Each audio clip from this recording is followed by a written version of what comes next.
This Week in Cybersecurity is sponsored by PCmatic, America's antivirus. This week in cybersecurity, cyber attacks on businesses are on the rise, and that includes those on Main Street, if you will. Hackers are aggressively targeting small businesses, which don't have nearly the amount of tools as large corporations do to combat cyber attacks. A breach can be very costly and time-consuming to small businesses if owners do not have a plan to deal with one.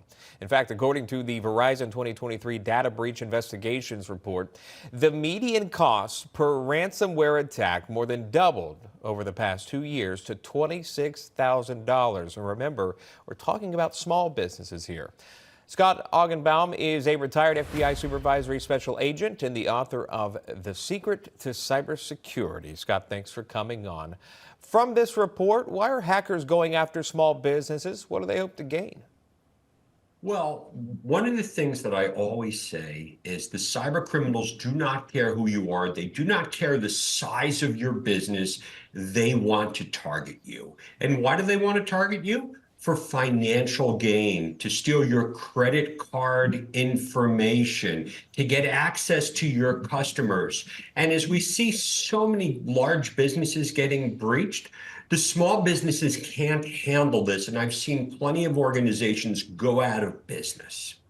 Well, data breaches have obviously had a negative impact on small businesses and large alike. But the U.S. National Cybersecurity Alliance found this: 60% of small businesses went under after being hit by an attack. And remember, if it's costing between $20,000 and $30,000 even to fight this stuff off, that may be the reason why they go under. What can these small business owners do to prevent this from happening?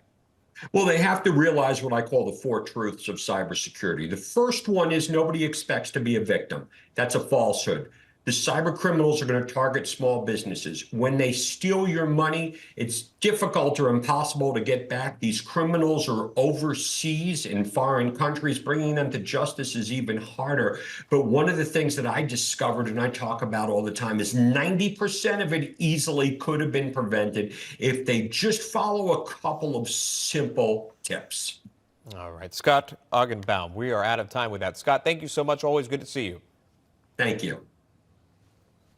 This Week in Cybersecurity is sponsored by PCmatic, built by Americans to protect America. Still to come on National Report, what would you do if you heard your child was being bullied at school? Well, a group of self-proclaimed gangsters